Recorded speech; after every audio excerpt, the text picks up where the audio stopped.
Hi, it's V with Crafting Daily Dose, and today I'm excited to share with you an alternative for the April 2022 paper pumpkin called Change is Beautiful. This kit is all about highlighting changes and transitions like the one for our flower here.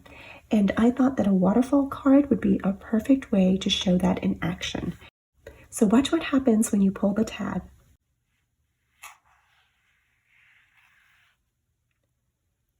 Isn't that fun? And if you would like to make one, I'm happy to show you how. Here are the pieces for the card. I've added in some cardstock here, starting with this Melon Mambo card base. So it is 4 1/4 inches across by 11 inches in height, scored down the middle at 5 1/2 inches because I wanted this one to be in portrait orientation. This piece of Melon Mambo cardstock is the actual waterfall mechanism, and it is 2 1/4 inches across, 10 1/4 inches in height, and it's been scored at 3 1/4, 3 3/4, 4 1/4, and 4 3/4. And you can also find all of those measurements on the blog post as well. This last piece of Melon Mambo cardstock is 4 inches across by 1 inch in height. Now for the basic white cardstock, I have a piece that is 3 1/2 inches by 4 3/4 inches. This is going to be for the message panel on the inside. And then this piece is 2 inches by 5 1/4 inches, and it's going to go on top of part of the waterfall mechanism. Now from the kit, I'll be using this card base, the one that opens up like this with the flower. And I'll be using the die cuts that go with it. So we have this large flower in Melon Mambo, then we've got the larger crushed curry flower, and then the 3 smaller ones. I'm using the embellishments from the kit, and then this is optional. I've decided to cut up one of the envelopes to create some decorative pieces. So this one is for the front of the card, and it is 4 1/4 inches by 5 1/2 inches because it's going to cover the whole front. This one is 2 1/2 inches by 3 1/4, and then finally 3 1/2 inches by 1/2 inch. And I'll show you in a second how I cut up that envelope. Let's go ahead and get started.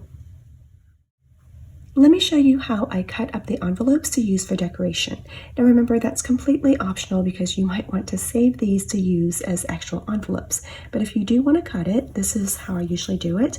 I want to trim off the side edges first. And I'm going to turn it this way so I have a nice straight edge to push up against the top of my trimmer. And I'm going to put it pretty close to where that track is because I'm trying to conserve as much of this paper as I can. Now, if you're trying to cut just a thin sliver, it's usually easiest to start in the middle. Press the blade down into the paper, and now go up and down from there.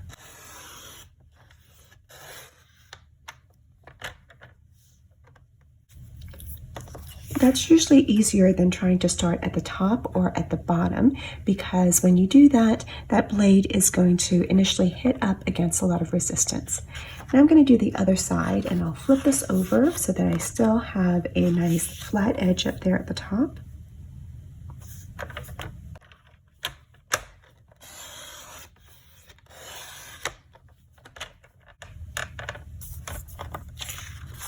And now I can open up this envelope. Now, sometimes the printed envelopes stop here, but this one extends all the way to this panel as well. So we've got a little extra to work with. I'm going to use this largest piece for the front of my card, and it's going to cover the whole area. So it's going to be 4 1/4 inches by 5 1/2 inches. I'm just going to cut off the flap first.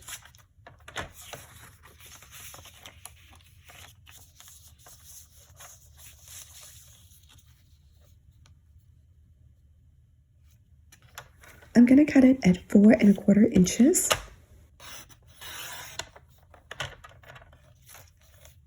And then I'll turn it and cut at 5 1/2 inches.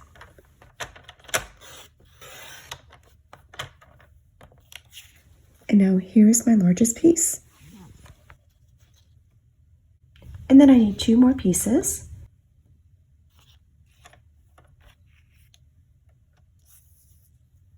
This first one is going to be 3.5 inches by 1/2 inch, and I'll start by trimming off the uneven side.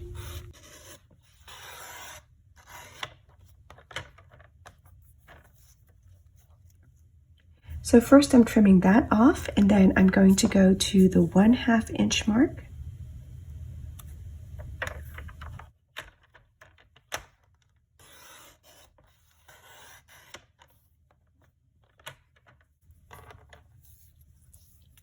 This is going to get trimmed down to 3.5 inches. I'm just cutting off the part on the end that's doubled up.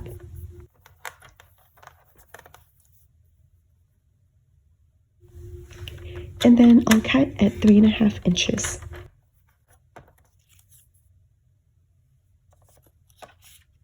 And then I'm going to cut this down to 2.5 inches.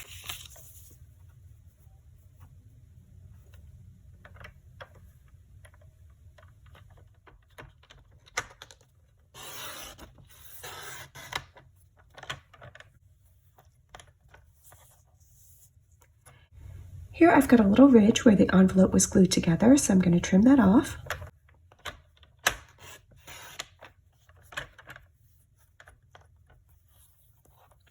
And then make this final measurement 3.25 inches.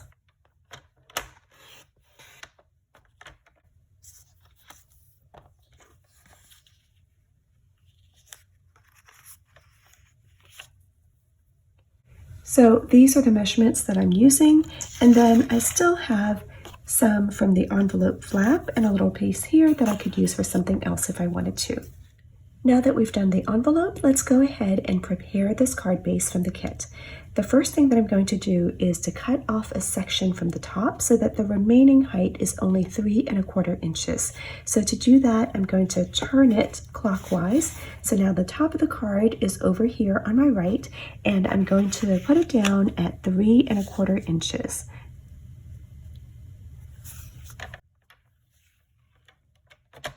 And then I'll just go ahead and cut.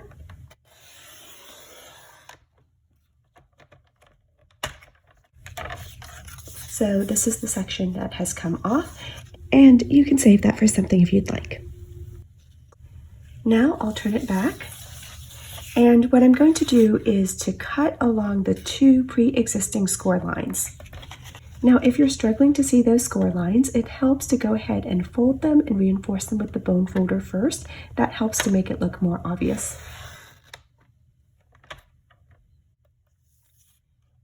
And now for the other score line.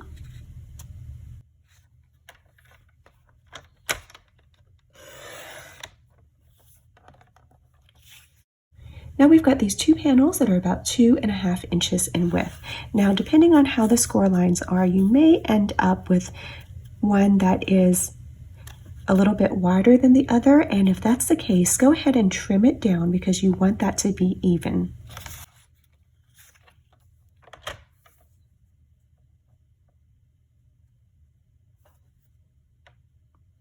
So I can see that it's just a hair less than 2.5 inches, and that's okay. I just want them to be even. Since I'm cutting off such a small amount, I'll use the same trick as with the envelope. So I'm going to start at the center of my cut.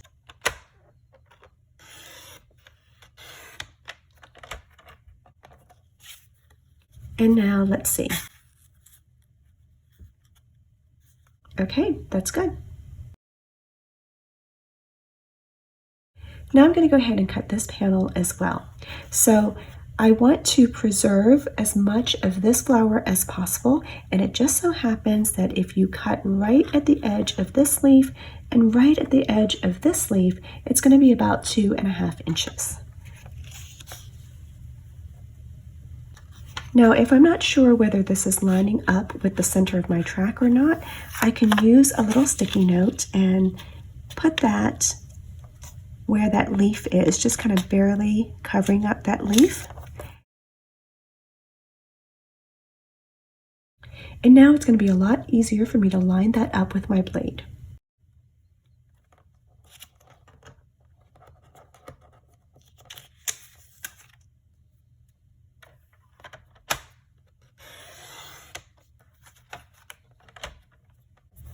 So you see how that worked out? So now I'm going to turn it and I'm going to find my 2.5 mark, but remember my other panels are a little bit less wide than that, so I'm going to make this one a little bit less wide as well.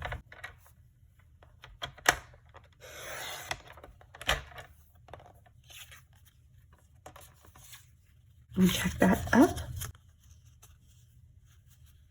Okay, that's good.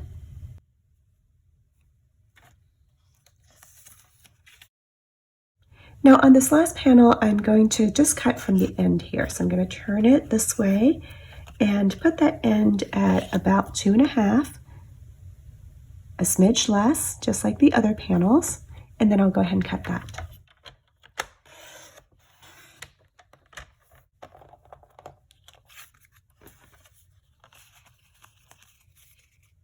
So now these pieces are ready to use. This is the panel that's going to decorate the waterfall mechanism. I want to do a little bit of stamping here towards the bottom, but I'm going to draw myself some guidelines first. So I'm looking at the squares along my grid paper. Each one of those represents 1/4 of an inch. And starting from the bottom, I'm going to count off 2 of those squares. 1, 2. That's 1/2 of an inch. And then I'll go up by another 1/2 of a square. And I'll draw a little line there. Next, I want to count up to 3.5 inches. So 4 of these represents 1 inch. So here's 1 inch. I'll go another 4, 2, 3, 4. That's 2 inches. 1, 2, 3, 4. Now we're at 3 inches. And now 2 more. That's 3.5 inches. And now another 1/2 of a square. So the reason that I've drawn these guidelines is only part of this panel is going to be seen. When the card is in the original position, only things that are below this first guideline are going to be seen. When the waterfall tab has been pulled all the way out, this section gets seen, but this section up here is always going to remain hidden. So you want to keep that in mind when you're stamping. I'm bringing in the foam pad for my Stamparatus because I like to have a little bit of cushion underneath clear photopolymer stamps.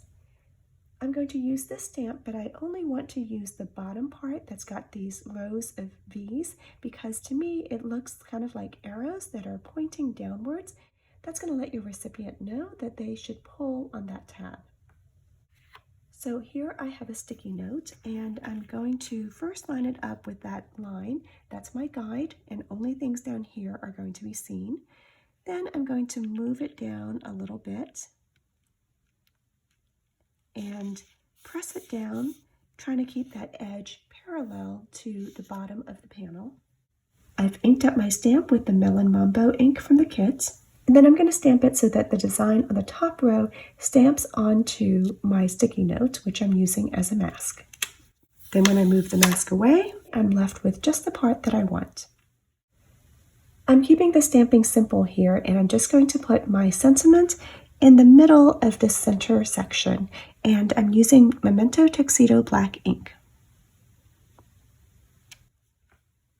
I won't be stamping my inside panel, but if you would like to add something to yours, go ahead and do that now. Let's go ahead and work on the waterfall mechanism. I've got these 4 score lines that I'm going to fold as mountain folds and then reinforce them with the bone folder.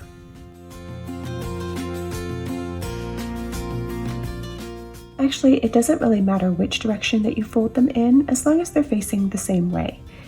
In fact, I want the folds to be really flexible, so I'm going to temporarily reverse them before putting them back in the original direction.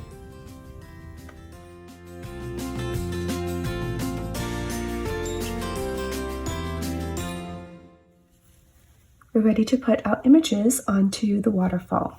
So here's the sequence here. This is the first, second, third, and fourth. I find it easiest actually to start with the last one. So what I'm going to do is I'm going to bring this up so that it's folded along this score line. So you can see this section here is the short one, and then we've got a much longer section down here. And I'm going to glue this last panel onto the waterfall. I'm going to put glue on this whole section. making sure that I go all the way to the crease.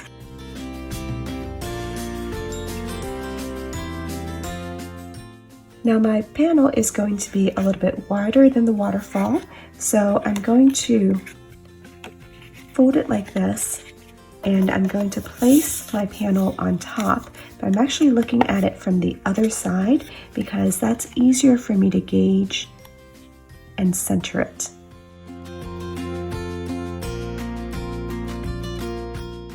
So you can see that I've got about the same amount of overhang on the left side as on the right side. Next, we're going to be working with the second to last panel in the sequence. Now on this one, the back of it is going to show, and this looked a little bit unfinished to me. And so that's what this piece that I had cut out of the envelope is for. I'm going to use that to cover this up, and I'm just going to go ahead and put glue.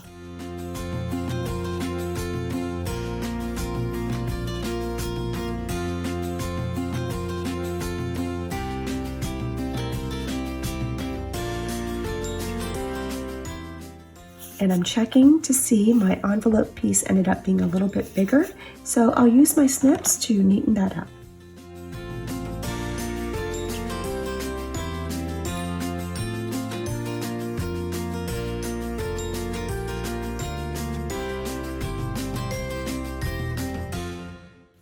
Now that I've done that, I'm ready to go ahead and put it as the next section on the waterfall. So here's where we are right now. I'm going to pull it back so that we're at the next score line.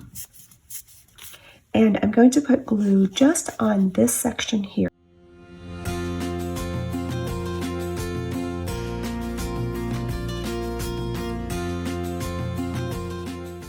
Now we're going to line up the top edge of this with the top edge of the waterfall mechanism. And again, I'm going to be looking at it from the back so that I can check and make sure that the sides are also lined up. And I'm using my fingers here to help guide things in place.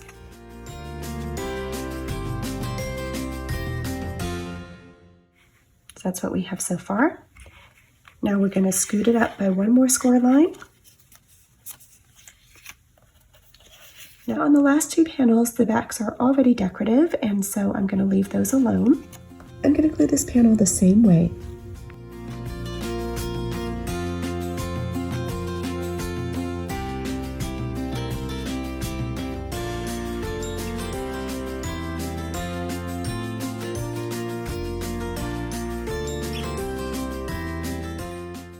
Then one last score line and one last panel.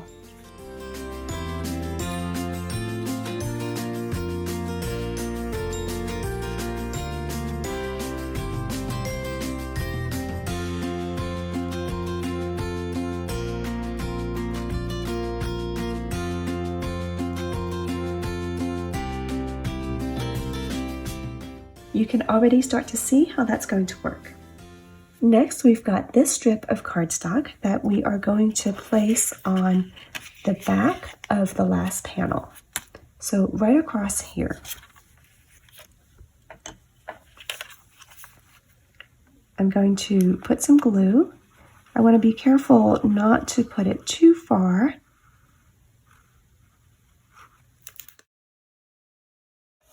I can always add more later if I need to. So I'm going to place this, and again, I'm going to try to center it. This time, it's easier for me to see from this side because of the contrast. So I'm trying to center that as best as I can.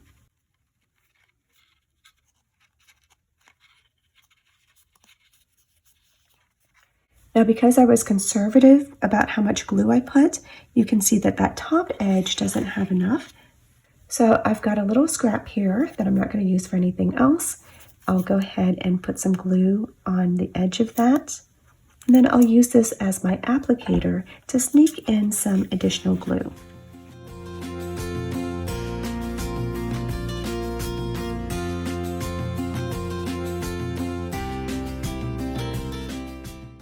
Now here's where we're going to add in the stamped panel, but don't forget to erase your pencil marks if you made any.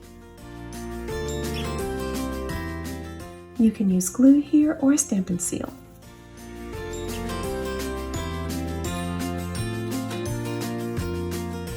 Now I'm centering that over the long panel of this waterfall mechanism.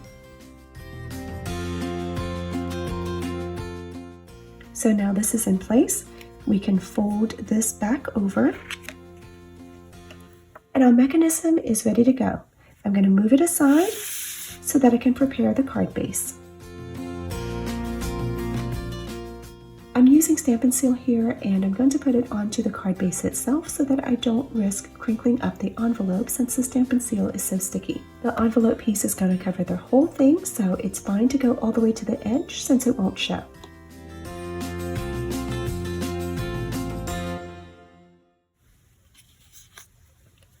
Now when we put the waterfall in, it is actually going to only be glued down by the sides of this panel.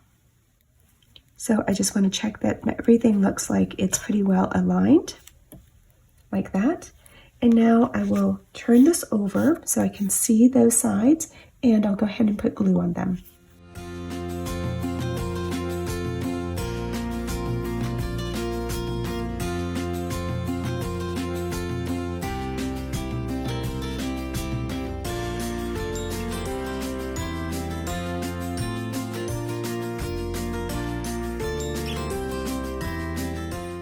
So now I'll press this down in place and I'll test out the mechanism.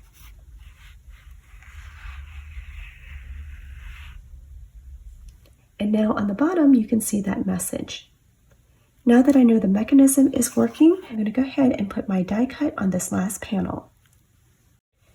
So this die cut is actually a little bit wider than our panel. It's a little bit more than 2.5 inches. So if we just put it in as is, you're going to see that part of this leaf is going to stick out on the side, and that's going to kind of ruin the surprise. So we're going to cheat a little bit. I'm going to bring in my snips, and I'm going to cut very carefully along this border right here. I'm preserving this white area, but once I get down to here, I'll go ahead and cut right close to the flower.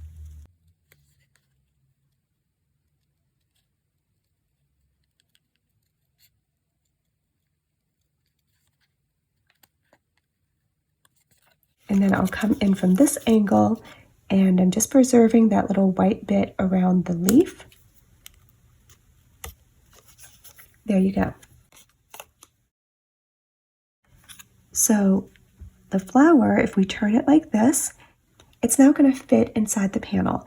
If you're noticing some overhang still, just tilt it at a little bit of an angle and it should fit. Now that we know the angle where it fits, we can go ahead and add this leaf back in. So I'm going to put some glue like right around the edge here where we had cut.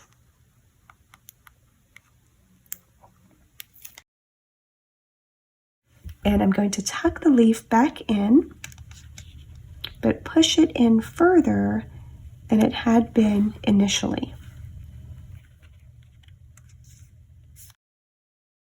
I'll pull it in closer so that you can see.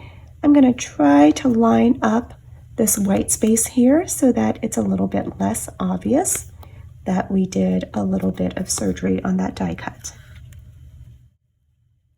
So there you go, now it fits.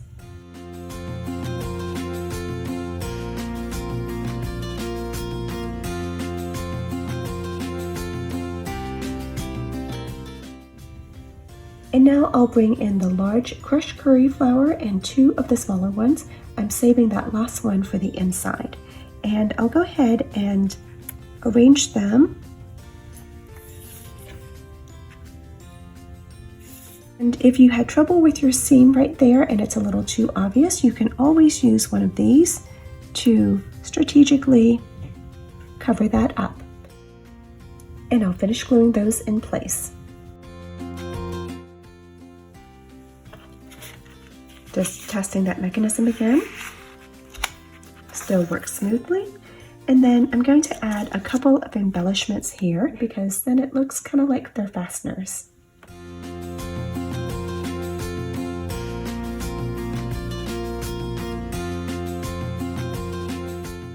And now for the inside of the card.